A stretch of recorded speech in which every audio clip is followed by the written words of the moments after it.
கண்களை மூடி இந்த காலை வேளையிலே தேவாதி தேவன் ராஜாதி ராஜா உயிருள்ள தெய்வம் ஒருவராய் பெரிய அதிசயங்களை செய்கிறவர், ஒருவரும் சேரக்கூடாத ஒளியில் வாசம் பண்ணுகிறவர், மனுஷரில் ஒருவரும் கண்டிராதவரும் காணக்கூடாதவருமாய் இருக்கிறவர், அதிர்சனமான தேவன், நித்திய பிதா, சர்வலோகத்தின் அதிபதி, சர்வ சிருஷ்டிக்கும் எஜமானர், சர்வத்தையும் தாங்குகிறவர், உருவாக்கினவர், உண்டாக்கினவர் இந்த காலை வேளையிலே நம்ம மத்தியில் இருக்கிறார். அவருடைய நாமம் ஜீவனுள்ள தேவனுடைய குமாரனாகிய இயேசு கிறிஸ்து என்பதை அவரை தான் நாம் துதிக்க வந்திருக்கிறோம், ஆராதிக்க வந்திருக்கிறோம்.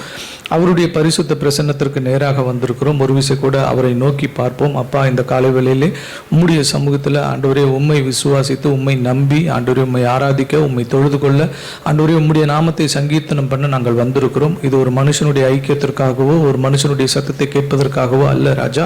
ஆண்டவரே ஜீவனுள்ள தேவனை துதிக்கும்படியாய், ஜீவனுள்ள தேவனை ஆராதித்து மகிழும்படியாய் நாங்கள் வந்திருக்கிறோம். ஒரு விஷயம் எங்களை விட்டு கொடுக்கிறோம். உம்முடைய பரிசுத்த ரத்தத்தினால் எங்களை கழுவுவீராக, எங்களை சுத்திகரிப்பீராக, எங்களை தாழ்த்துகிறோம். ஆண்டவரே உம்முடைய பரிசுத்த பிரசன்னம் இந்த வேளையில் எங்கள் மத்தியில் காணப்படட்டும். உடைய தழும்புள்ள கரத்தின் தொடுதல் எங்கள் மத்தியில் காணப்படட்டும். ஜீவனின் ஆவியானவர், பரிசுத்த ஆவியானவர், தூய தேவ ஆவியானவர், கிறிஸ்துவின் ஆவியானவர், பிதாவின் ஆவியானவர் எங்களுக்குள்ள உலாவி எங்களை ஜீவனுள்ள தேவனுடைய ஆலயமாக மாற்றட்டும். ஆண்டவரே இந்த ஆராதனையை முற்று முடிய அன்பின் கருத்தில் ஒப்பு கொடுக்கிறோம். வர தடைப்பட்டிருக்கிற உடைய பிள்ளைகள் எங்கள் மத்தியில் கொண்டு வருவீராக.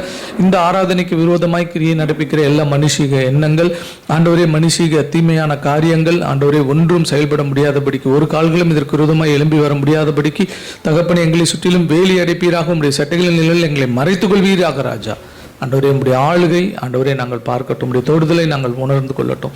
ஆண்டவரே வந்த வண்ணமாக அல்ல, ஆண்டவரே உம்மால் தொடப்பட்டவர்களாக இந்த இடத்துல இருந்து கடந்து போகட்டும். எங்கள் மீட்பெருமைகள் இன்ப ரட்சகருமாய் இருக்கிற கர்த்தராகிய இயேசு கிறிஸ்துவின் நாமத்தில் ஜெபம் என்று கூறுவோம் எங்கள் ஜீவனுள்ள நல்ல தகப்பனே, ஆமென். இயேசுவை போல அழகுள்ளோர் யாரும் இல்லை பூவில், இதுவரை கண்டதில்லை காண்பதும் இல்லை. இயேசுவை போல அழகுள்ளோர் யாரும் இல்லை பூவில், இதுவரை கண்டதில்லை காண்பதும் இல்லை.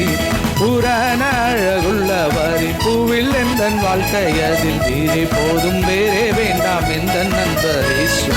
மண்ணுக்காக மாணிக்கத்தை விட்டிட மாட்டேன், நீரே போதும் வேறே வேண்டாம் எந்த நண்பர் இயேசு. மண்ணுக்காக மாணிக்கத்தை விட்டிட மாட்டேன். சம்பூரண அழகுள்ளோர் என்னை மீட்டு கொண்டீரே, சம்பூரணமாக என்னை உந்தனுக்கின்றேன். சம்பூரண அழகுள்ளோர் என்னை மீட்டு கொண்டீரே, சம்பூரணமாக என்னை உந்தனுக்கின்றேன். புராண அழகுள்ளவரே பூவில் எந்த வாழ்க்கை அதில் நீரே போதும், வேறே வேண்டாம் எந்த நண்பர் இயேசுவே. மண்ணுக்காக மாணிக்கத்தை விட்டிட மாட்டேன், வேறும் மண்ணுக்காக மாணிக்கத்தை விட்டிட மாட்டேன். எருசலேம் குமாரிகள் எந்தனை வணங்குதார், என்னில் உள்ள உந்த நண்பை நீக்க முயன்றார். எருசலேம் குமாரிகள் எந்தனை வணங்குதார், என்னில் உள்ள உந்த நண்பை நீக்க முயன்றார். புராண அழகுள்ளவரை பூவில் எந்த வாழ்க்கை அதில் நீரே போதும், வேறே வேண்டாம் எந்த நண்பர். மாணிக்கத்தை விட்டிட மாட்டேன், வேறும் மண்ணுக்காக மாணிக்கத்தை விட்டிட மாட்டேன். லோக சுகம் மென்மையெல்லாம் எந்தனை கவர்ச்சித்தால், பாவ சோதனைகள் எல்லாம் என்னை சோதித்தால். லோக சுகம் மென்மையெல்லாம் எந்தனை கவர்ச்சித்தால், பாவ சோதனைகள் எல்லாம் என்னை சோதித்தால். புராண அழகுள்ளவரை பூவில் எந்த வாழ்க்கையை நீரே போதும், வேறே வேண்டாம் எந்த நண்பர் இயேசுவே. மண்ணுக்காக மாணிக்கத்தை விட்டிட மாட்டேன், வேறும் மண்ணுக்காக மாணிக்கத்தை விட்டிட மாட்டேன். நீர்மேல் மோதும் குமிழி போல மின்னும் ஜட மோகமே என்மேல் வந்து வேகமாக மோதி அடித்தால். நீர்மேல் மோதும் குமிழி போல மின்னும் ஜட மோகமே என்மேல் வந்து வேகமாக மோதி அடித்தால். புராண அழகுள்ளவரை பூவில் எந்த வாழ்க்கை அதில் நீரே போதும், வேண்டாம் எந்த நண்பர் இயேசுவே. மண்ணுக்காக மாணிக்கத்தை விட்டிட மாட்டேன், வேறும் மண்ணுக்காக மாணிக்கத்தை விட்டிட மாட்டேன். தினந்தோறும் உம்மில் உள்ள அன்பு என்னில் பொங்குது, நேசரே நீர் வேகம் வந்து என்னை சேருமே. தினந்தோறும் உம்மில் உள்ள அன்பு என்னில் பொங்குது, நேசரே நீர் வேகம் வந்து என்னை சேருமே. புராண அழகுள்ளவர் பூவில் எந்தன் வாழ்க்கையர் நீரே போதும் வேறே வேண்டாம் எந்த நண்பர் இயேசுவே மண்ணுக்காக மாணிக்கத்தை விட்டிட மாட்டேன் வெறும் மண்ணுக்காக மாணிக்கத்தை விட்டிட மாட்டேன் இயேசுவை போல் அழகுள்ளோர் யாரும் இல்லை பூவில் இதுவரை கண்டதில்லை காண்பதும் இல்லை இயேசுவை போல் அழகுள்ளோர் யாரும் இல்லை பூவில் இதுவரை கண்டதில்லை காண்பதும் இல்லை புராண அழகுள்ளவர் பூவில் எந்தன் வாழ்க்கையர் நீரே போதும் வேறே வேண்டாம் எந்த நண்பர் இயேசுவே மண்ணுக்காக மாணிக்கத்தை விட்டிட மாட்டேன் வெறும் மண்ணுக்காக மாணிக்கத்தை விட்டிட மாட்டேன். நல்ல பிதாவே, நன்றியோடு உம்மை துதிக்கிறோம் ராஜா, உம்மை ஸ்தோத்திரிக்கிறோம் தகப்பனே. இந்த காலை வேளையிலும் கூட ராஜா, ஜீவனுள்ள தேவனை நாங்கள் ஆராதித்திருக்கிறோம். உயிரோடு இருக்கிறவரை நாங்கள் ஆராதித்திருக்கிறோம். உயர்ந்த தேவனை, பரிசுத்த தேவனை, சிறந்த தேவனை, மகிமையின் தேவனை நாங்கள் ஆராதித்திருக்கிறோம். எங்களுக்கு எல்லாமுமாய் இருக்கிறவரை நாங்கள் துதித்திருக்கிறோம். அவருடைய நாமத்தை மகிமைப்படுத்தி இருக்கிறோம். ஆண்டவரே எங்களுடைய வாழ்க்கையில் சகலத்தையும் நன்றாய் செய்வார் என்று நாங்கள் விசுவாசிக்கிறோம். சகலமும் எங்களுடைய வாழ்க்கையில் நன்மையானதாக மாறும் என்று நாங்கள் விசுவாசிக்கிறோம். அவர் வந்து எங்களுடைய வாழ்க்கையில் பெரிய காரியங்களை செய்வார் என்று நாங்கள் ஆண்டவரே அவர் மீது நம்பிக்கையாக இருக்கிறோம். அவர் அப்படியே செய்யப்போகிற தயவுக்காக, கிருபைகளுக்காக கோடான கோடி ஸ்தோத்திரம். இந்த வேளையிலும் கூட இந்த ஆராதனையினுடைய சகல மேன்மையும் துதியும் கனமும் புகழ்ச்சியும் எங்கள் மீட்பெரும் எங்கள் இன்ப இரட்சகருமாய் இருக்கிற கர்த்தராகிய இயேசு கிறிஸ்துவின் நாமத்தில் எங்கள் பிதா ஒருவருக்கே செலுத்துகிறோம். இரட்சகராம் இயேசு கிறிஸ்துவின் நாமத்தில் ஜெபம் வேண்டுகிறோம் எங்கள் ஜீவனுள்ள நல்ல தகப்பனே, ஆமென். இன்றைக்கு நாம் உன்னத பாடல்கள் 2ஆம் அதிகாரத்தை தியானிக்க போகிறோம். வாசிக்கலாம். உன்னத பாட்டு 2ஆம் அதிகாரம் 3 முதல் 7 வசனங்கள். 1, 2 நாம் தியானித்து விட்டோம். 3 முதல் 7 வசனங்கள். காட்டு மரங்களுக்குள்ளே கிச்சிலி மரம் எப்படி இருக்கிறதோ அப்படியே குமாரருக்குள்ளே என் நேசர் இருக்கிறார். அதன் நிழலிலே வாஞ்சையாய் உட்காருகிறேன். அதன் கனி என் வாய்க்கு மதுரமாய் இருக்கிறது. என்னை விருந்து சாலைக்கு அழைத்து கொண்டு போனார். என் மேல் பறந்த அவருடைய கொடி நேசமே. இன்றைக்கு 3ஆம் வசனத்தை நாம் தியானிக்க போகிறோம். காட்டு மரங்களுக்குள்ளே கிச்சிலி மரம் எப்படி இருக்கிறதோ அப்படியே குமாரருக்குள்ளே என் நேசர் இருக்கிறார். அதன் நிழலிலே வாஞ்சையாய் உட்காருகிறேன். அதன் கனி என் வாய்க்கு மதுரமாய் இருக்கிறது. இந்த 3ஆம் வசனத்தை நாம் தியானித்து பார்க்கும்போது அது பரலோகத்தினுடைய ஒரு வெளிப்பாட்டை அந்த இடத்துல கொடுக்கக்கூடிய ஒரு காரியமாக இருக்கிறது. 3ஆம் வசனத்தை நீங்கள் நன்றாக கவனித்து பார்க்கும்போது பரலோகத்தினுடைய வெளிப்பாடு, பரலோகத்தில் செய்யப்பட்ட அந்த காரியம், புதிய ஏற்பாட்டில் சொல்லப்பட்ட அந்த காரியத்தை சூலமித்தி அவள் சொல்லுகிறாள். சூலமித்திக்கு ஏன் அப்படிப்பட்ட ஒரு வெளிப்பாடு கொடுக்கப்பட்டது என்று பார்க்கும்போது அவள் சபையை குறிக்கிறாள். அவள் மணவாட்டி, அவள் ராஜாவின் மணவாட்டி, மேய்ப்பனுடைய மணவாட்டி, ஆசைக்குரியவள், அன்புக்குரியவள் என்று சொல்லி நாம் பார்க்கிறோம். அதனால் இந்த வசனத்தை நாம் தியானிக்கும் போது சபையை குறித்தும் கிறிஸ்துவை குறித்தும் உள்ள உறவை நாம் புரிந்து கொள்ள முடியும். நன்றாக கவனியுங்கள். சபையை குறித்தும் கிறிஸ்துவை குறித்தும் உள்ள உறவை நாம் புரிந்து கொள்ள வேண்டும். சபைக்கு தான் தெரிஞ்சிருக்கணும் கிறிஸ்து யார் என்பது.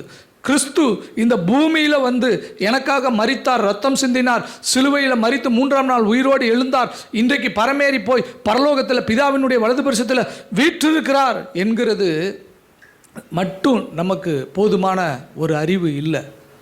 கிறிஸ்து பரலோகத்தில் எப்படி இருந்தார், பரலோகத்தில் அவர் எப்படிப்பட்டவராய் இருந்து இந்த பூமிக்கு வந்தார், அவர் பரலோகத்தில் பிதாவோடு கூட நித்தியமாய் எப்படி இருந்தார் என்கிற அறிவு சபைக்கு வேண்டும்.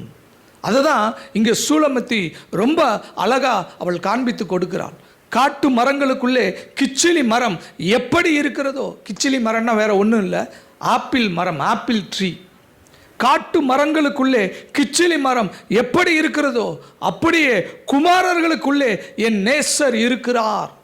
குமாரர்களுக்குள்ளே என் நேசர் இருக்கிறார் என்று சொல்லப்பட்டிருக்கிறது. அப்போ குமாரர்கள் என்று சொல்லக்கூடிய அந்த வார்த்தை யாரை குறிக்கிறது? தேவபுத்திரர்கள், தூதர்கள். தூதர்களுக்குள்ள என் நேசர் அவர் வேறு விதமாக, அவர் அபிஷேகம் பண்ணப்பட்டவராக, அவர் அற்புதமானவராக, அவர் உயர்த்தப்பட்டவராக, மகிமை நிறைந்தவராக, பிதாவின் சாயலை உடையவராக அவர் இருக்கிறார் என்கிறதை அவள் அறிவிக்கிறாள். கவனிங்க, நம்ம ஆராதிக்கிற தேவன் மற்ற ஜனங்களுடைய தேவனை போல அல்ல. நம்ம வணங்குகிற, நம்ம நம்பிக்கொண்டு இருக்கிற, விசுவாசித்திருக்கிறவர் மற்ற தேவர்களைப் போல அல்ல, மற்ற மனிதர்களைப் போல அவர் அல்ல. அவர் குமாரர்களுக்குள்ளே அவர் சிறந்தவராய் இருக்கிறார். இதுதான் எபிரேயர் புஸ்தகத்தில் 1ஆம் அதிகாரத்தில் நம்ம வாசிக்கிறோம். எபிரேயர் புஸ்தகத்தில் 1ஆம் அதிகாரத்தில் 4 முதல் 6 வசனங்களை நாம் எடுத்து வாசித்து பார்க்கலாம். எபிரேயர் புஸ்தகம் 1ஆம் அதிகாரம் 4 முதல் 6 வசனங்கள் சீக்கிரமா எடுத்து வாசிங்க பார்க்கலாம். இவர் தேவ தூதரை பார்க்கிலும் எவ்வளவு விசேஷத்த நாமத்தை சுதந்தரித்துக் கொண்டாரோ அவ்வளவு அதிகமாய் அவர்களிலும் மேன்மை உள்ளவரானார். எப்படி எனில், நீர் என்னுடைய குமாரன், இன்று நான் உம்மை ஜனிப்பித்தேன் என்றும் நான் அவருக்கு பிதாவாய் இருப்பேன், அவர் எனக்கு குமாரனாய் இருப்பார் என்றும் அவர் தூதர்களில் யாருக்காவது எப்போதாகிலும் சொன்னதுண்டா? மேலும் தமது முதற் பேரானவரை உலகத்தில் பிரவேசிக்க செய்தபோது தேவ தூதர் யாவரும் அவரை தொழுது கொள்ள கடவர்கள் என்றார். கவனிங்க, கர்த்தராகிய இயேசு கிறிஸ்துவை இந்த உலகத்துக்கு பிதா அனுப்பும் போது அவர் தேவ தூதரிலும் மகிமையை சுதந்தரித்துக் கொண்டவர்களாக அவரை அனுப்பினார்.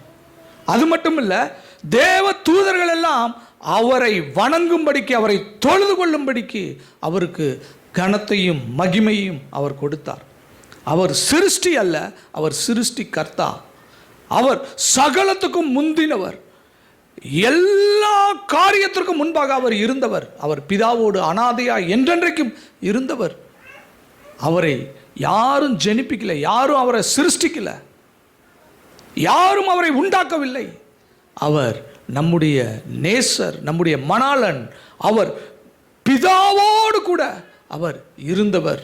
அப்போ நம்முடைய ஆண்டவரை குறித்து நாம் பார்க்க வேண்டும்.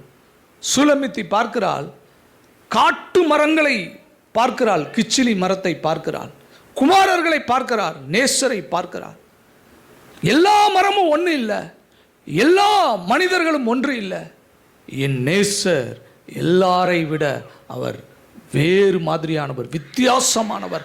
அவரை போல அவருக்கு ஒத்த ராஜா இல்லை, அவருக்கு ஒத்த தேவன் இல்லை, அவருக்கு ஒத்த மனிதர் இல்லை, அவருக்கு நிகரான காரியம் ஒன்றும் இல்லை.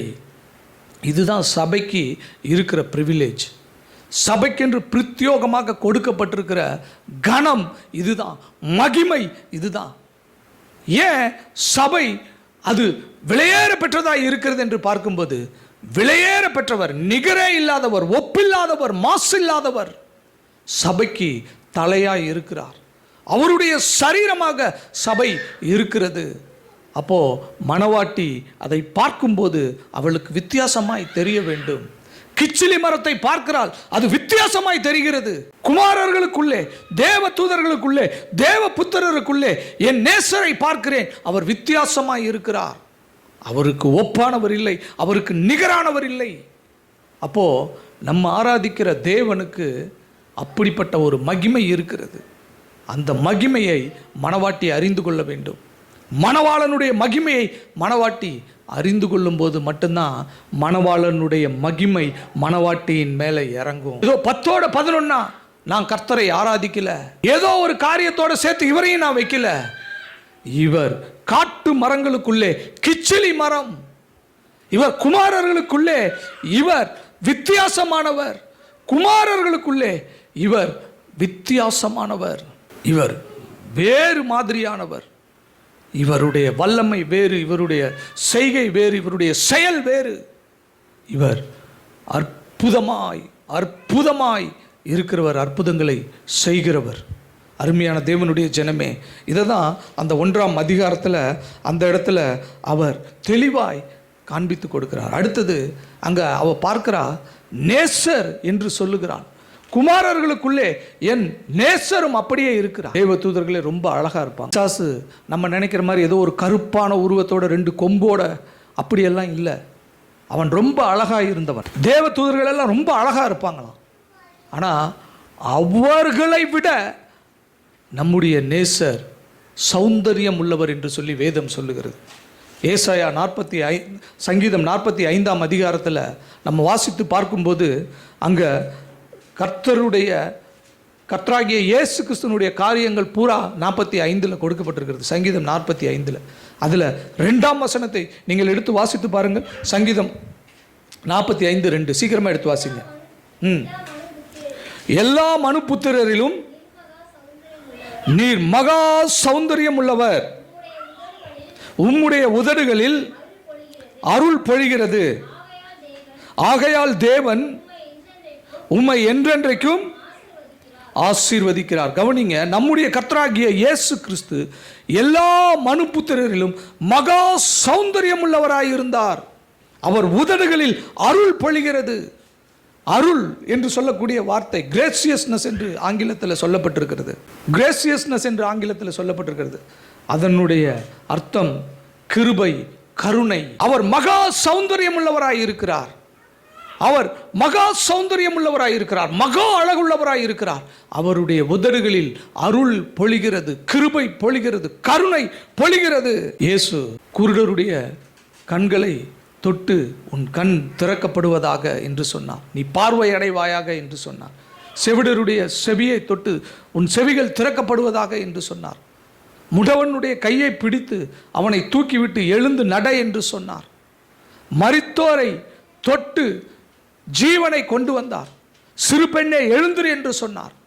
அவர் உதடுகளில் கருணையுள்ள வார்த்தைகள் இருக்கிறது. அவர் உதடுகளில் கிருபையுள்ள வார்த்தைகள் இருக்கிறது. அவர் உதடுகளில் அருள் நிறைந்த வார்த்தைகள் இருக்கிறது. அவர் மகா சௌந்தரியம் உள்ளவராய் இருக்கிறார். நம்ம அவரிடத்தில் போகும்போது அந்த கிருபையுள்ள வார்த்தைகள், அந்த அருள் உள்ள வார்த்தைகள், அந்த கருணையுள்ள வார்த்தைகள் நம்முடைய வாழ்க்கையில் வரும். மகா சௌந்தரியம் உள்ளவர். சூலமேத்தி சொல்றா, என் நேசர் மகா சௌந்தரியம் உள்ளவர், அவர் குமாரர்களை காட்டிலும் தேவபுத்திரரை காட்டிலும் வித்தியாசமானவர். அவரை பார்க்கும்போது அவரை என் நேசராக ஏற்றுக்கொள்ள என் இருதயம் துடிக்கிறது, ஏங்குகிறது. ஏன்னா அவர் அவ்வளவு சௌந்தரியம் உள்ளவர். அவர் பேசுகிற வார்த்தையெல்லாம் அருள் நிறைந்த வார்த்தைகள், கிருபையுள்ள வார்த்தைகள், கருணையுள்ள வார்த்தைகள். அது ஒடிந்து போய் இருக்கிற என்னுடைய வாழ்க்கைக்கு, ஒன்றுமில்லாமல் இருக்கிற என்னுடைய வாழ்க்கைக்கு, மரணித்து கொண்டிருக்கிற என்னுடைய வாழ்க்கைக்கு, பாடுகளையும் கஷ்டத்தையும் சுமந்து கொண்டிருக்கிற என் வாழ்க்கைக்கு அந்த வார்த்தைகள் எனக்கு மகிமையான வார்த்தைகளாக, இன்பமான வார்த்தைகளாக, அற்புதமான வார்த்தைகளாக என்னுடைய வாழ்க்கைக்கு வருகிறது. அது எனக்கு நம்பிக்கை தருகிற வார்த்தைகள், அவருடைய வாயிலிருந்து வருகிற வார்த்தைகள், அருள் நிறைந்த வார்த்தைகளை அவர் நமக்கு கொடுக்கிறார். அருள் நிறைந்த வார்த்தைகளை அவர் நமக்கு கொடுக்கிறார். மனிதர் நமக்கு விரோதமாக எப்படிப்பட்ட கடினமான வார்த்தைகளை பேசியிருக்கலாம், கோபமான வார்த்தைகளை பேசியிருக்கலாம், சாபத்தை விட்டிருக்கலாம். அவர்கள் பேசின சில பேச்சுக்கள் எல்லாம் இன்னும் அப்படியே நம்ம செவிகளில் ஒலித்து கொண்டே இருக்கும். தூஷண வார்த்தைகள், கெட்ட வார்த்தைகள், இப்படி பேசிட்டாங்களே, அது மறக்கவே மறக்காது. அது நம்முடைய இருதயத்தில் எழுதியிருக்கும், அது அப்படியே நம்முடைய மனதில் பதிந்திருக்கும். நீங்கள் அதை பற்றியெல்லாம் கவலைப்பட வேண்டிய அவசியமே இல்லை. அந்த வார்த்தைகள் எல்லாம் உங்களை நோக்கி வந்திருக்கலாம், அந்த வார்த்தைகள் எல்லாம் உங்களை காயப்படுத்தி இருக்கலாம், அந்த வார்த்தைகள் எல்லாம் உங்களை குற்றப்படுத்தி இருக்கலாம், அந்த வார்த்தைகள் எல்லாம் உங்களை அவமானப்படுத்தி இருக்கலாம், உங்களை நிந்தித்திருக்கலாம். நிபசொல் என்று சொல்லி வேதம் சொல்லுகிறது. நீங்கள் ஆண்டவராகிய இயேசு கிறிஸ்துவின் இடத்துல போங்க. அவருடைய அருள் உள்ள வார்த்தைகள் அவருடைய உதடுகளிலிருந்து உங்களுடைய வாழ்க்கைக்கு வரும். சூலமித்தி அதை அனுபவித்தாள். தன் தாயின் பிள்ளைகளால் அவள் கேட்ட அந்த பேச்சுக்கள், உற்றார் உறவினர்கள் ஜனங்கள் மத்தியில் அவள் கேட்ட அந்த பேச்சுக்கள், அந்த நேசர் என்று சொல்லுகிறார். அந்த நேசர் என்கிறதுனுடைய அர்த்தம் என்ன தெரியுமா? வெறுமனை அழகாக இருந்தால் மட்டும் நேசர் இல்லை, 6 அடிக்கு அகான ஜபுவாக இருந்தால் மட்டும் நேசர் கிடையாது. அந்த நேசரனுடைய வார்த்தைகள், செயல்கள் அவளுடைய நேசத்தை தொற்றிருக்க வேண்டும். அப்போதான் அவர் நேசர். நம்முடைய நேசர் அப்படிப்பட்டவராக இருக்கிறார். அவர் உங்களுடைய வாழ்க்கையில் அவருடைய அருளுள்ள வார்த்தைகளை, கிருபையுள்ள வார்த்தைகளை, கருணையுள்ள வார்த்தைகளை அவர் அனுப்புவார், உங்களோடு கூட பேசுவார். அவர் பேசுகிற வார்த்தையை நீங்கள் கேட்டுட்டீங்க அப்படின்னா, அவர் உங்களுக்கு சொல்லுகிற வார்த்தை உங்கள் இருதயத்தில் இறங்கிடுச்சுன்னா, மற்ற காரியங்கள் எல்லாம், வம்பு வார்த்தைகள், தூஷண வார்த்தைகள், சொல், இதெல்லாம் ஒன்றுமில்லாமல் போயிடும். அதெல்லாம் மாறி போயிடும். உங்களுடைய வாழ்க்கையில் அந்த அருள் நிறைந்த வார்த்தைகள், கிருபையுள்ள வார்த்தைகள், கருணையுள்ள வார்த்தைகள் உங்களுடைய வாழ்க்கையில் அற்புதத்தை செய்யும், அற்புதத்தை செய்யும். அடுத்து சூலமித்தி சொல்லுகிற ஒரு காரியம் என்ன அப்படின்னு பார்த்தீங்கன்னா, கிச்சிலி மரத்தினுடைய நிழலை நான் வாஞ்சிக்கிறேன் என்று சொல்லுகிறார். வாசிங்க உன்னத பாடல்கள் 2ஆம் அதிகாரம் 3ஆம் வசனத்தினுடைய 2வது பகுதி. சீக்கிரமாக எடுத்து வாசிங்க. ஃபர்ஸ்ட்ல இருந்தே வாசிங்களேன். என் நேசர் காட்டு மரங்களுக்குள்ளே கிச்சிலி மரம் எப்படி இருக்கிறதோ அப்படியே குமாரருக்குள்ளே என் நேசர் இருக்கிறார். அதன் நிழலிலே வாஞ்சையாய் உட்காருகிறேன். அதன் கனி என் வாய்க்கு மதுரமாய் இருக்கிறது. அதன் நிழலிலே வாஞ்சையாய் உட்காருகிறேன் என்று சொல்லுகிறார். கவனிங்க, இது இந்த வார்த்தையை நீங்கள் நல்லா கவனித்து பார்க்கும்போது அந்த சூலமித்தினுடைய இருதயம், அந்த மணவாட்டியினுடைய இருதயத்தை நீங்கள் புரிந்து கொள்ள முடியும்.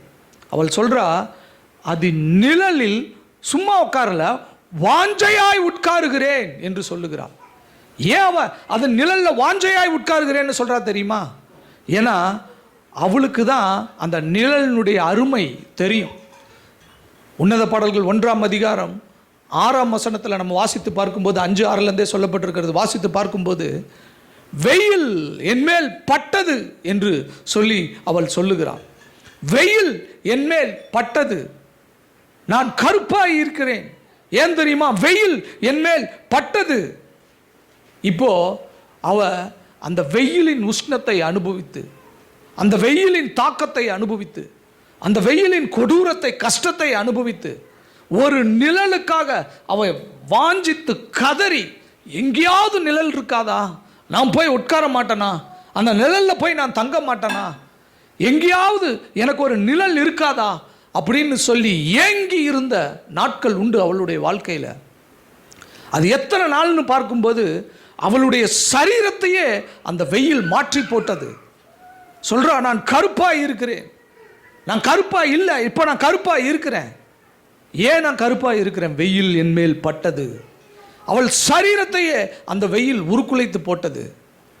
அந்த உருக்குலைக்கப்பட்ட சரீரத்தில் அவள் ஒரு நிழலை அவள் தேடினாள், ஒரு நிழலை அவள் வாஞ்சித்தாள், அந்த நிழலுக்காக அவள் கதறினாள், அந்த நிழலுக்காக அவள் ஏங்கி தவித்த நாட்கள் உண்டு. அப்படிப்பட்ட ஒரு தவிப்பில் அவள் ஒரு நாள் அந்த கிச்சிலி மரத்தை பார்க்கிறாள். கர்த்தர் அவளுக்கு அந்த கிச்சிலி மரத்தை காண்பிக்கிறார். நேசர் அந்த கிச்சிலி மரத்தை காண்பிக்கிறார்.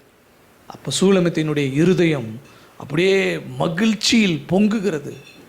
இந்த நிழலுக்காக நான் எவ்வளவு நாள் காத்திருந்தேன், இந்த நிழலுக்காக நான் எவ்வளவு நாள் ஏங்கி இருந்தேன், இந்த நிழலுக்காக நான் எவ்வளவு நாள் ஆசைப்பட்டேன். அதன் நிழலில் வாஞ்சையாய் உட்காருகிறேன் என்று சொல்லுகிறார்.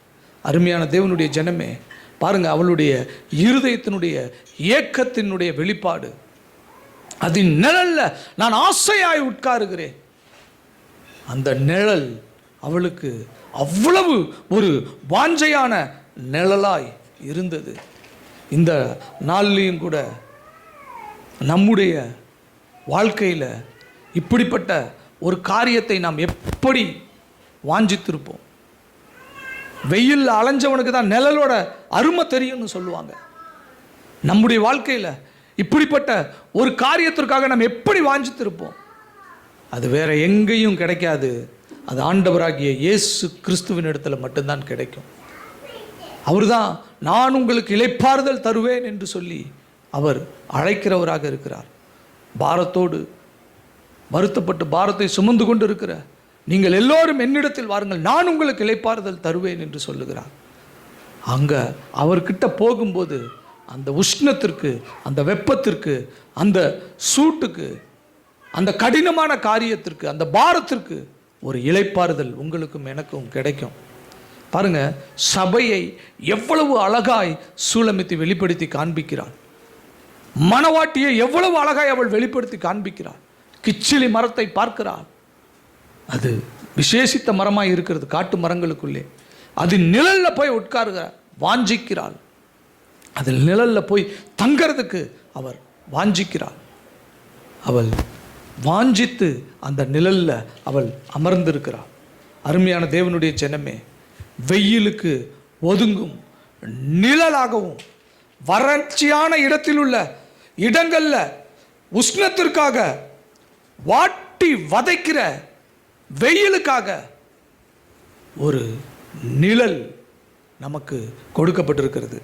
அந்த நிழல் ஆண்டவராகிய இயேசு கிறிஸ்து. இந்த வெயிலுங்கிற வார்த்தை பைபிளில் எதை குறிக்கிறது தெரியுமா? வெயிலுங்கிற வார்த்தை எதை குறிக்கிறது தெரியுமா?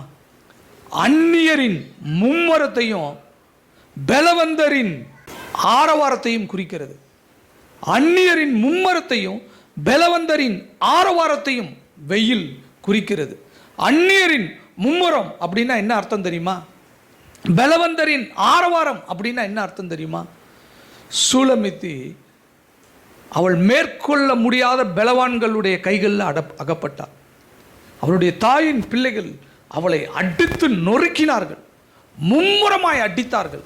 தாயின் பிள்ளைகள் அந்நியராய் மாறினார்கள். ஆரவாரத்தோடு வந்து அவளை அடித்து நொறுக்கி அவளை தங்களுடைய திராட்சை தோட்டத்திற்கு காவலாளியாக ஒப்பு கொடுத்தார்கள், விட்டுவிட்டார்கள். அந்நியரின் மும்மரம், அந்நியரின் மும்மரம், பலவந்தரினுடைய ஆரவாரம் அவளுடைய வாழ்க்கையில் அவளை சின்னாபின்னமாய் மாற்றினது. அருமையான தேவனுடைய ஜனமே, இந்த நாளில் இது நம்முடைய வாழ்க்கையில் எதை குறிக்கிறதாக இருக்கிறது? நம்முடைய வாழ்க்கையில் இருக்கிற கஷ்டங்கள், பாடுகள், வேதனைகள், துன்பங்கள், துயரங்கள், ஆர்ப்பரித்து வருகிற பிரச்சனைகள், மும்முரமாய் நம்முடைய வாழ்க்கையை குறிவைத்து தாக்கி கொண்டிருக்கிற காரியங்கள், அந்நியரினுடைய மும்முரம். பாருங்க, அவங்க வாழ்க்கையில் இருக்கிற காரியத்துக்கு கூட அவ்வளோ இன்ட்ரெஸ்ட் காட்ட மாட்டாங்க. நம்மளை எப்படி காலி பண்ணலாம், நம்ம குடும்பத்தில் எப்படி பிரச்சனையை உண்டு பண்ணலாம், நம்முடைய வாழ்க்கையில் எதை தீமையை செய்யலாம், இதுக்கு மும்முரமா அவர்கள் நிற்பார்கள். இந்த காரியத்தை வெயில் பிரதிபலிக்கிறதாக வேதம் சொல்லுகிறது. வாசித்து பாருங்க, ஏசாயா 25ஆம் அதிகாரம் 4ஆம் வசனத்தையும் 5ஆம் வசனத்தையும் எடுத்து வாசித்து பாருங்க. கொடூரமானவர்களின் சீரல் மதிலை மோதி அடிக்கிற பெருவெள்ளத்தை போல் இருக்கையில் நீர் ஏழைக்கு பலனும் நெருக்கப்படுகிற எளியவனுக்கு திடனும்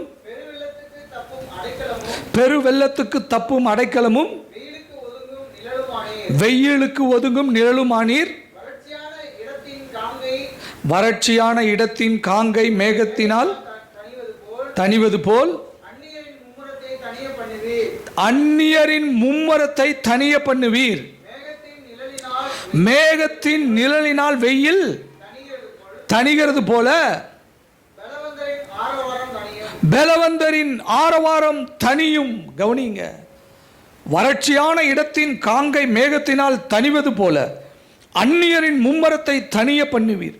மேகத்தின் நிழலினால் வெயில் தணிகிறது போல பலவந்தரின் ஆரவாரம் தனியும். கர்த்தருடைய மேகத்தின் நிழல் அந்நியரின் மும்மரத்தை தனிய பண்ணும், பலவந்தரின் ஆரவாரத்தை தனிய பண்ணும். இஸ்ரவேல் புத்திரர் 40 வருடம் வனாந்தரத்தில் இந்த காரியத்தை அனுபவித்தார்கள். 40 வருடம் இந்த காரியத்தை வனாந்தரத்தில் அனுபவித்தார்கள். அவர்களை சுற்றிலும் அந்நியர், அவர்களை சுற்றிலும் பலவந்தர்கள் மும்முரமாய் அவர்களுடைய வாழ்க்கையை அவர்களை அடிக்க, நொறுக்க, தடுக்க அவர்கள் வந்தார்கள். ஆனால் ஒரு மேகம், அவர்கள் மேலே இருந்த மேகம், ஒரு நிழல், அவர்கள் சூழ்ந்திருந்த நிழல் ஒரு காரியமும் அவர்களுக்கு விரோதமாய் வர முடியாதபடி தடுத்தது. அவர்கள் அந்த மேகத்தின் நிழலில் இருந்த வரைக்கும் ஒருவரும் அவர்களை மேற்கொள்ளவில்லை, ஒருவரும் அவர்கள்கிட்ட வர முடியல. அந்நியரின் மும்முரத்தை அவித்து போட்டார்கள். பலவந்தரின் ஆரவாரத்தை ஒன்றுமில்லாமல் செய்தார்கள். ஆர்ப்பரித்து வருவார்கள், ஆனால் ஒன்றுமில்லாமல் திரும்பி போவார்கள். மும்முரமாய் வருவார்கள், ஒன்றுமில்லாமல் திரும்பி போவார்கள். ஏன்னா அவர்களை காத்த அந்த மேகத்தின் நிழல் அவர்களோடு கூட இருந்தது. இன்றைக்கு சூலமித்தி சொல்லுகிறாள், சபைக்கு அந்த நிழல் இருக்கிறது. அம்மா, மும்முரமாக வருவாங்க உன் வாழ்க்கைக்கு, ஆரவாரத்தோடு வருவாங்க உன் வாழ்க்கைக்கு, விரோதமாக எழும்புவாங்க. ஆனால் அவர்களால் ஒன்றும் செய்ய முடியாது. அவர்களால் ஒன்றும் செய்ய முடியாது. வெட்கத்தோடு திரும்பி போவாங்க, வெட்கத்தோடு திரும்பி போவாங்க. ஏன்னா சபைக்கு இருக்கிற பெரிய அதிகாரம் அதுதான். நீ ஆண்டவர்கிட்ட இருக்கிற ஒரு பெரிய பாக்கியம் அதுதான். வியாதி மும்முரமாக இருக்கு, அது உன்னை முடிச்சிடும் அப்படிங்கிற சூழ்நிலை மேலே இருக்கு. நீ கவலைப்பட வேண்டிய அவசியம் இல்லை. உன் தேவன் உன்னோடு கூட இருக்கிறார். உன்னை காக்கிற நிழல் உன் தலையின் மேலே இருக்குது. நீ அந்த நிழலில் வாஞ்சையா உட்காரு. ஒரு காரியமும் உனக்கு விரோதமாக வராது. ஒரு காரியமும் உனக்கு விரோதமாக வராது. உனக்கு நிழல் மேகத்தின் மூலமாக கொடுக்கப்பட்டிருக்கிறது. அந்த மேகம் கிறிஸ்து இயேசுவை குறிக்கிறது. அந்த மேகம் கிறிஸ்து இயேசுவை குறிக்கிறது. 1 கொரிந்தியர் 10ஆம் அதிகாரம் 1ஆம் வசனத்தை எடுத்து வாசிச்சு பாருங்க. 1 கொரிந்தியர் 10ஆம் அதிகாரம் 1ஆம் வசனம். சீக்கிரமா எடுத்து வாசிங்க. இப்படி இருக்க சகோதரரே, கவனிங்க என்ன சொல்றார் பவுல் பாருங்க. நீங்கள் எவைகளை அறிய வேண்டும் என்று இருக்கிறீர்கள் என்றால், நம்முடைய பிதாக்கள் எல்லாரும் மேகத்துக்கு கீழாய் இருந்தார்கள். போதும், எல்லோரும் சமுத்திரத்தின் வழியாய் நடந்து வந்தார்கள். நம்முடைய பிதாக்கள் எல்லாரும் மேகத்திற்கு கீழாய் இருந்தார்கள். we are under the clouds, we are all under the clouds. அப்படின்னா என்ன அர்த்தம்? நாம் மேகத்திற்கு கீழாக இருக்கிறோம். கர்த்தராகிய இயேசு கிறிஸ்துவினுடைய நிழல்ல இருக்கிறோம். மணவாட்டி சொல்லுகிறாள், சூலமித்தி சொல்லுகிறாள், அதன் நிழல்ல நான் வாஞ்சையாய் போய் உட்காருகிறேன். அதன் நிழல்ல நான் வாஞ்சையாய் போய் உட்காருகிறேன். அருமையான தேவனுடைய ஜனமே, இந்த காலை வேளையிலே ஆண்டவர் உங்களை அவருடைய நிழலுக்கு அழைக்கிறார். அந்த நிழலில் நம்ம போய் உட்காரும்போது, அந்த நிழலில் நம்ம போய் உட்காரும்போது அங்கு ஒரு பெரிய காரியம் நடக்கிறது. ஒரு பெரிய காரியம் நடக்கிறது. தேவன் மகிமையான காரியத்தை அந்த நிழலில் உங்களுக்கு செய்வார். கவனிங்க, வேதத்தில் நிழலில் உட்கார்ந்த இன்னும் 2 பேரை குறித்து நாம் பார்க்க போகிறோம். எலியா யாசபேலினுடைய வார்த்தைகளுக்கு பயந்து அவன் சூரை செடியின் நிழலில் போய் உட்கார்ந்தான். சூரை செடியினுடைய நிழலில் போய் அவன் படுத்து கொண்டான் என்று சொல்லி நாம் பார்க்கிறோம். யாசபேலினுடைய வார்த்தை சொல்லிட்டா, நாளைக்கு மட்டும் மத்தியானத்துக்குள்ளே நீ உயிரோடு இருந்துட்டீன்னா, நீ என்னுடைய தீர்க்கதரிசிகளுக்கு செஞ்ச, ஆசாரியர்களுக்கு செஞ்ச, பாகாலினுடைய தீர்க்கதரிசிகளுக்கும் ஆசாரிகளுக்கும் செஞ்ச அந்த காரியத்தை உனக்கு நான் செய்யலனா அப்படின்னு யாசபேல் சொன்ன வார்த்தையை எலியா கேட்ட பொழுது அவன் ஓடி போய் ஒரு சூரை செடியின் கீழே படுத்து கொண்டான். அது நம்ம இத்தனை நாளாக அதை என்ன நினச்சிருப்போம், சூறை செடி நிழலாக இருந்திருக்கும், அங்கே போய் படுத்திருப்பான்னு. அப்படி இல்லை. சூறை செடி குறித்து தெரிந்து கொள்ள வேண்டும். சூறை செடி ஒரு விஷச்செடி. அது விஷ காற்றை வெளியில் விடும். நம்ம ஊரில் கூட சொல்லுவாங்க இல்லையா, பகலில் புளிய மரத்தில் போய் புளிய மரத்துக்கு அடியில் படுக்காத பேய் அடிச்சிடும்னு சொல்லுவாங்க இல்லையா. அது பேய் அடிக்காது. பகலில் புளிய மரத்தில் அதிகமான கார்பன் டை ஆக்சைடை அந்த காற்று வெளியில் விடும். அந்த புளிய மரத்தினுடைய காற்று வெளியில் கொண்டு வரும். அந்த மரத்துலேருந்து அதிகமான கார்பன் டை ஆக்சைடு வெளியில் வரும். நம்ம ஆக்சிஜனை சுவாசித்து கார்பன் டை ஆக்சைடை வெளியில் விடுறோம். அப்போ அதிகமான கார்பன் டை ஆக்சைடை நம்ம உட்கொள்ளும் போது அது நமக்கு மரணத்தை கொண்டு வந்து சேர்க்கும். அதனால தான் நீ பகலில் போய் அங்கே படுக்காத, பேய் அடிச்சிடும் அப்படின்னு சொல்லி பயங்கடுத்தி வச்சுருக்காங்க. அந்த மாதிரி சூறை செடியினுடைய கீழே போய் நீங்கள் படுத்தீங்கன்னா அது ஒரு விஷ காற்றை அது வெளியில் விடும். அந்த விஷ காற்றை நாம் சுவாசிக்கும் போது அது என்ன ஆகுமா, மரணத்துக்கு நமக்கு மரணம் ஏற்படுகிறதுக்கு நமக்கு வாய்ப்பாய் அது இருக்குமா. எலியா இனி நான் வாழலை, நான் சாவ விரும்புகிறேன் அப்படின்னு சொல்லி போய் அந்த சூறை செடியினுடைய நிழலில் அவன் படுத்தான். எலியா சூறை செடி நிழலில் படுத்தது ஏதோ ஒரு ரெஸ்ட்டுக்காக இல்லை, நான் சாகிறதுக்காக அந்த நிழலில் போய் நான் படுக்கிறேன். அந்த காற்று, அந்த விஷ காற்று, அதை நான் சுவாசிக்கும் போது அது எனக்கு மரணத்தை உண்டு பண்ணும் என்று சொல்லி அவன் போய் அங்கே படுத்தான். ஆனால் நடந்தது என்ன, ஒரு தூதனை அனுப்பினார் கர்த்தர். நீ சாக வேண்டியவன் அல்ல, நீ பண்ண வேண்டிய பிரயாணம் வெகு தூரம், நீ வா அப்படின்னு சொல்லி அந்த சூறை செடியினுடைய நிழலிலிருந்து அவனை வெளியில் எடுத்தார். அவனை வெளியில கொண்டு வந்தார். அடுத்து இன்னொரு மனுஷனை நம்ம பார்க்கிறோம், யோனா. யோனா ஒரு ஆமணக்கு செடியினுடைய நிழல்ல உட்கார்ந்து இருந்தான். அந்த ஆமணக்கு செடி அவனுக்கு மிகவும் சந்தோஷத்தை கொடுத்தது. வசனம் ரொம்ப அழகா சொல்லுகிறது. யோனா 4ஆம் அதிகாரம் 6ஆம் வசனத்தை எடுத்து வாசிச்சு பாருங்க. இருங்க யோனாவுடைய தலையின் மேல் நிழல் உண்டாயிருக்கவும் அவனை அவனுடைய மன வடிவுக்கு நீங்களாய் இருக்கவும் தேவனாகிய கர்த்தர் ஒரு ஆமணக்கு செடியை முளைக்க கட்டளையிட்டு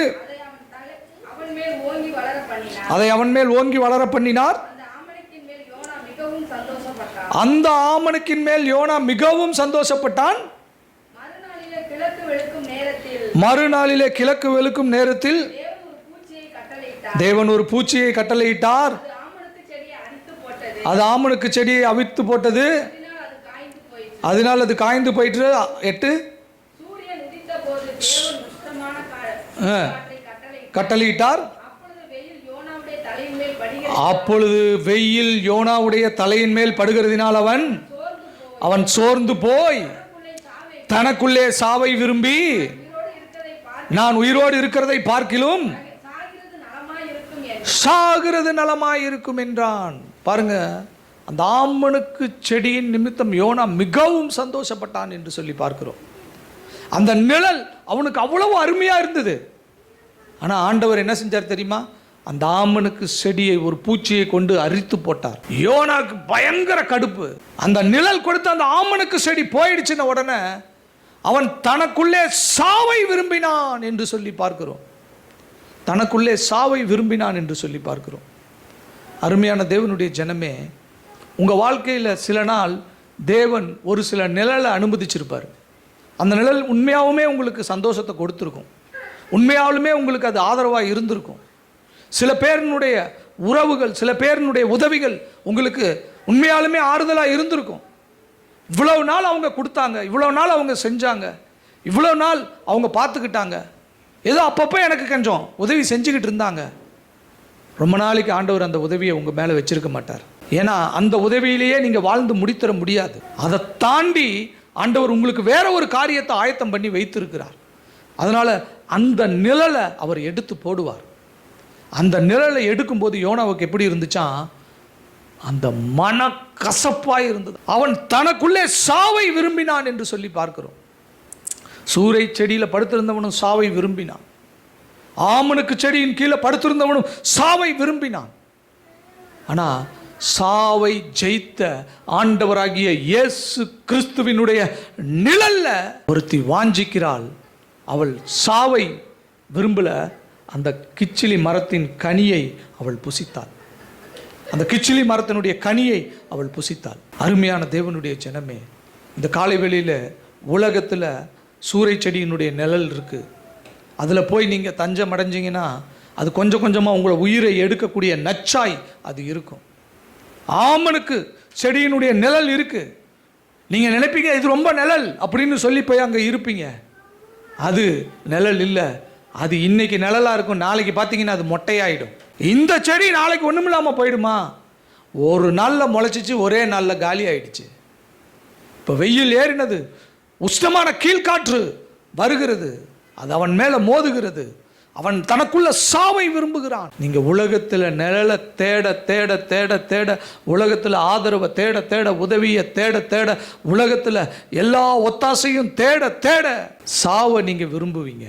எதுடா இது வாழ்க்கை அப்படின்னு நினைப்பீங்க. ஏண்டா இந்த வாழ்க்கை அப்படின்னு நீங்க நினைப்பீங்க. அருமையான தேவனுடைய ஜனமே, ஒரு நிழலை ஆண்டவர் உங்களுக்கு ஆயத்தம் பண்ணி வைத்திருக்கிறார். ஒரு நிழலை உங்களுக்கு ஆயத்தம் பண்ணி வைத்திருக்கிறார். வாசிச்சு பாருங்க. ஏசாயா 4ஆம் அதிகாரம் 6ஆம் வசனத்தை எடுத்து வாசிங்க. ஏசாயா 4ஆம் அதிகாரம் 6ஆம் வசனம் சீக்கிரமா எடுத்து வாசிங்க பார்க்கலாம். பகலிலே வெயிலுக்கு நிழலாகவும் பெருங்காற்றுக்கும் மழைக்கும் அடைக்கலமாகவும் மறைவிடமாகவும் ஒரு கூடாரம் உண்டாயிருக்கிறது. பகலிலே வெயிலுக்கும் நிழலாகவும் பெருங்காற்றுக்கும் மலைக்கும் அடைக்கலமாகவும் மறைவிடமாகவும் ஒரு கூடாரம் உண்டாயிருக்கிறது. ஒரு கூடாரம் உண்டாயிருக்கிறது. ஆண்டவர் நீ உலகத்தில் நிழலை தேட வேண்டிய அவசியம் இல்லை. வெயிலுக்கும் பெரும் மழைக்கும் புயல் காற்றுக்கும் ஒரு கூடாரத்தை நான் உண்டு பண்ணி இருக்கிறேன், ஒரு கூடாரத்தை உனக்காக உண்டு பண்ணி இருக்கிறேன் என்று சொல்லி ஆண்டவர் சொல்லுகிறார். அந்த கூடாரம் வேற ஒன்றும் இல்லை, அது ஆண்டவராகிய இயேசு கிறிஸ்து. பாருங்க, அந்த சூலமித்தி கரெக்டாக ஐடென்டிஃபை பண்ணினான். காட்டு மரங்களுக்குள்ள கிச்சிலி மரத்தை பிடித்தாள். அந்த கிச்சிலி மரத்தினுடைய நிழலை வாஞ்சித்தாள். அவள் அங்கே போய் அமர்ந்தாள். ஒரு கூடாரம் அவளுக்கு கொடுக்கப்பட்டது. அவள் அனுபவித்த வெயிலின் மத்தியில், அவள் அனுபவித்த வேதனைகளின் மத்தியில், பாடுகளின் மத்தியில், கஷ்டத்தின் மத்தியில், அடிகளின் மத்தியில், துன்பத்தின் மத்தியில், ஆரவாரத்தின் மத்தியில், மும்மரத்தின் மத்தியில் அவளுக்கு ஒரு பெரிய ஆறுதலை அவள் கண்டுபிடித்தாள். சபை அதை கண்டுபிடிக்க வேண்டும். அந்த நேசரை பார்க்க வேண்டும். அந்த நேசருடைய நிழல்ல சபை மகிழ்ந்திருக்க வேண்டும். அந்த நேசரிடத்தில் போகும்போது நம்முடைய ஆத்துமா சாவை விரும்பாது, அந்த நிழலை வாஞ்சிக்கும். அது சாவை வாஞ்சிக்காது, அந்த நிழலை வாஞ்சிக்கும். அந்த கிச்சிலி மரத்தினுடைய நிழலை வாஞ்சிக்கும். அதன் அழகுல, அந்த கிச்சிலி மரத்தினுடைய அழகுல, அதனுடைய கனிகளில் அந்த ஆத்துமா திருப்தியாக இருக்கும். அது அப்படியே அந்த நிழலில் அமர்ந்திருக்கும். அருமையான தேவனுடைய ஜனமே, நன்றாய் கவனித்து பாருங்கள். இது ஏதோ இந்த பூமியில் நமக்கு கொடுக்கப்படுகிற ஒரு காரியம்னு நினச்சிடாதீங்க. இது எப்படி நம்ம அனுபவிக்கிறோம் தெரியுமா? இந்த நிழலை பரலோகத்தில் நீங்கள் போனீங்கன்னா அதுதான் அங்கே, பரலோகத்தில் நீங்கள் போனீங்கன்னா அதுதான் அங்கே நடக்கும்.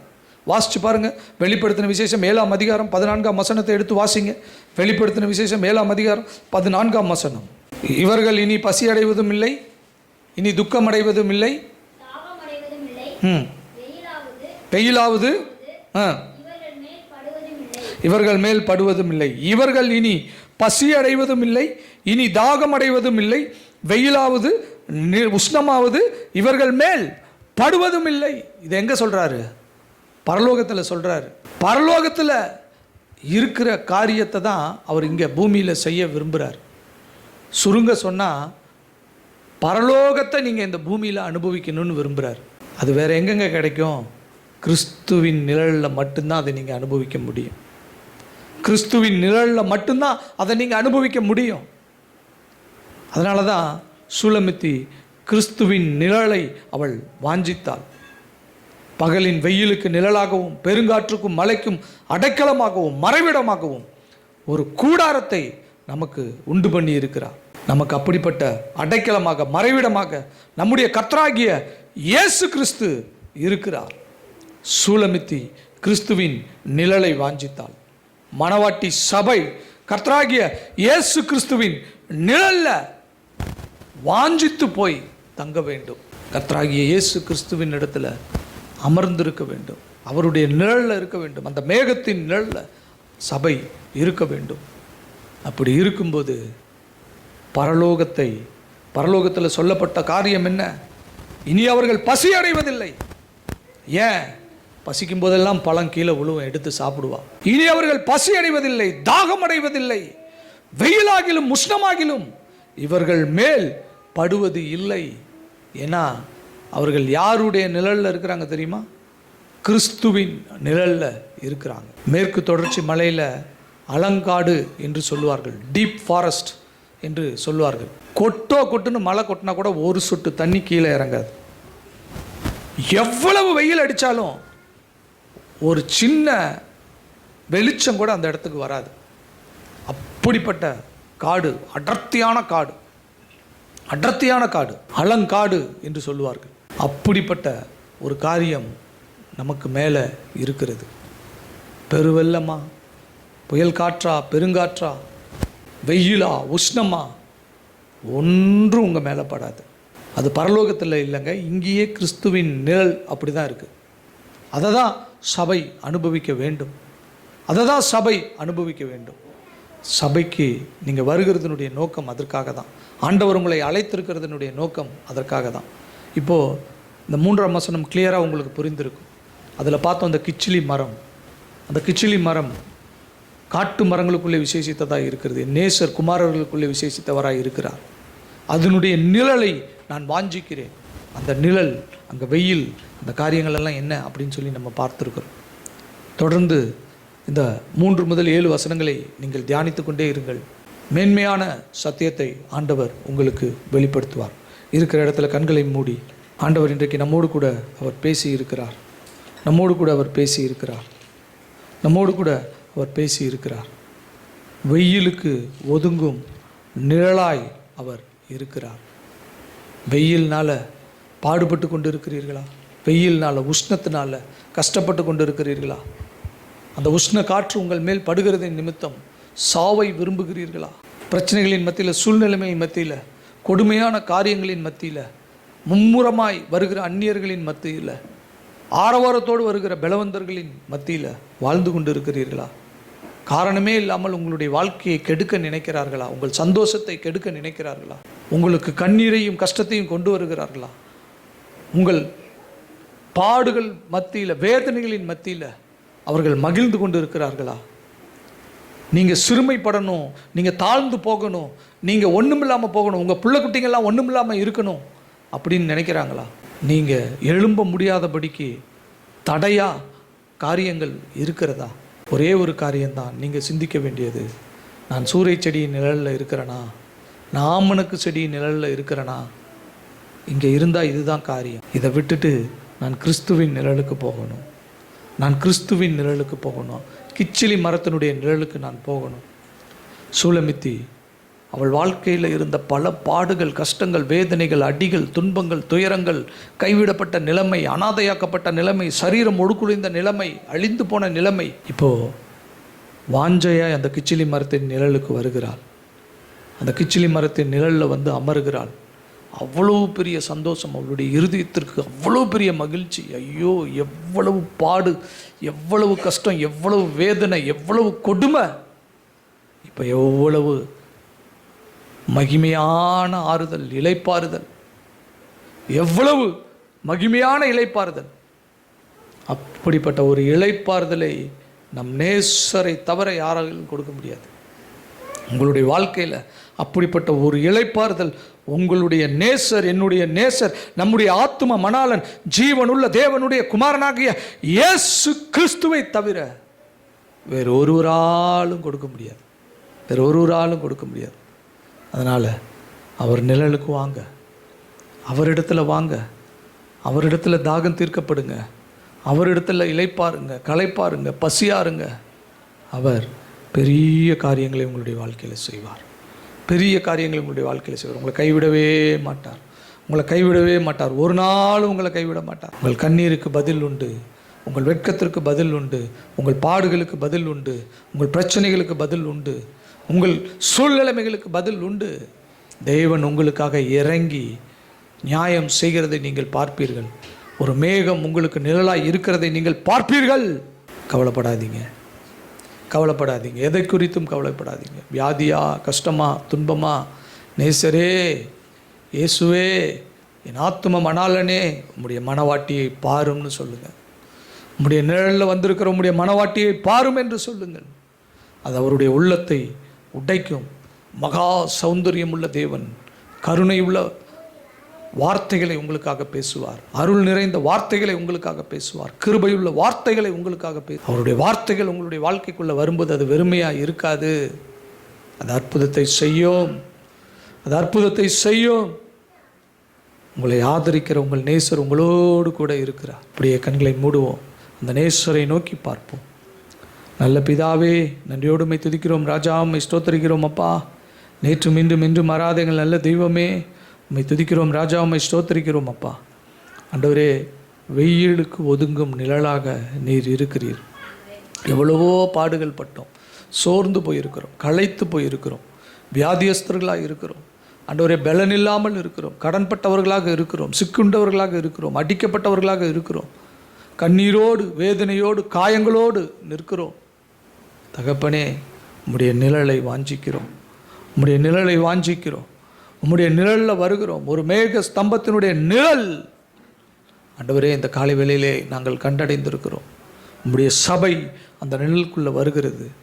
தகப்பனே, உம்முடைய நிழலினால் நாங்கள் திருப்தி ஆகிறோம். அந்நியரின் மும்முரத்தை அந்த நிழல் ஒன்றுமில்லாமல் செய்கிறது. பலவந்தரின் ஆரவாரத்தை அந்த நிழல் ஒன்றுமில்லாமல் செய்கிறது. தகப்பனே, எங்களை காத்து கொண்டிருக்கிற அந்த நிழல் எங்களோடு கூட வருகிறது. நாங்கள் போகிற இடமெல்லாம் எங்களோடு கூட வருகிறது. நான் உங்களை விட்டு விலகுவதும் இல்லை, உங்களை கைவிடுவதும் இல்லை என்று அவர் வாக்கு பண்ணியிருக்கிறார். நாங்கள் எங்கு இருந்தாலும் அந்த நிழல் எங்களோடு கூட இருக்கிறது. அந்த நிழலுக்காக நாங்கள் வாஞ்சிக்கிறோம். அந்த நிழலுக்காக எங்கள் பிதாவை நோக்கி நாங்கள் மன்றாடுகிறோம், கெஞ்சுகிறோம், ஸ்தோத்தரிக்கிறோம், நன்றி சொல்லுகிறோம். அந்த ஆத்தும நேசர் எங்களுடைய நேசராக இருக்கிறபடினால் எங்களுடைய நேசருக்கு ஒப்பானவர் யார்? காட்டு மரங்களுக்குள்ள கிச்சிலி மரம் எப்படி இருக்கிறதோ அப்படியே குமாரர்களுக்குள்ளே எங்களுடைய நேசர் இருக்கிறார். அவர் வித்தியாசமானவர், வேறு மாதிரியானவர். அவர் சர்வ மகிமை உள்ளவர். அவருக்கு நிகரானவர் இல்லை, ஒப்பானவர் இல்லை. அவரை எதோடும் ஒப்பிட முடியாது, யாரோடும் ஒப்பிட முடியாது. அவருடைய அதிகாரம், அவருடைய அரசாட்சி, அவருடைய அற்புதங்கள், கைகளின் கிரியைகள் எல்லாம், அவர் எல்லாவற்றையும் நன்றாய் செய்கிற தேவன். இந்த காலவேளையில் எங்கள் மத்தியில் எங்களுடைய வாழ்க்கையில் அவர் அப்படியே இருக்கிறபடினா நாங்கள் பேறு பெற்றவர்களாக இருக்கிறோம்.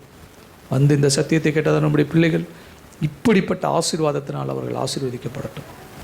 ஆண்டவரே, ஒரு நிழலை அவர்கள் அனுபவிக்கட்டும். இந்த நாள் முதல் கொண்டு ஒரு நிழல் அவர்கள் தலையின் மேலே இருக்கட்டும். அந்த நிழல் அவர்கள் இருக்கட்டும். அவர்கள் மேற்கொள்ளுகிற பிரச்சனைகள் ஒன்றுமில்லாமல் போகட்டும். ஒரு அற்புதத்தை நீர் அவர்களுடைய வாழ்க்கையில் செய்வீராக, அதிசயத்தை செய்வீராக, மகிமையான காரியத்தை நீர் செய்வீராக. நம்முடைய பிள்ளைகள் வாழ்ந்து செழித்து சுகித்து மகிழ்ந்து அவர்கள் கர்த்தருடைய சாட்சிகளாக மலையின் மேல் இருக்கிற பட்டணங்களாக வைக்கப்படட்டும். நம்முடைய அன்பின் கரத்தில் நம்முடைய பிள்ளைகளை ஒப்புக் கொடுக்கிறோம். ஆசீர்வதிப்பீராக. எங்கள் மீட்பெரும் எங்கள் இன்ப இரட்சகருமாய் இருக்கிற கர்த்தராகிய இயேசு கிறிஸ்துவின் நாமத்தில் ஜெபம் வேண்டுகிறோம் எங்கள் ஜீவனுள்ள நல்ல தகப்பனே. ஆமென்.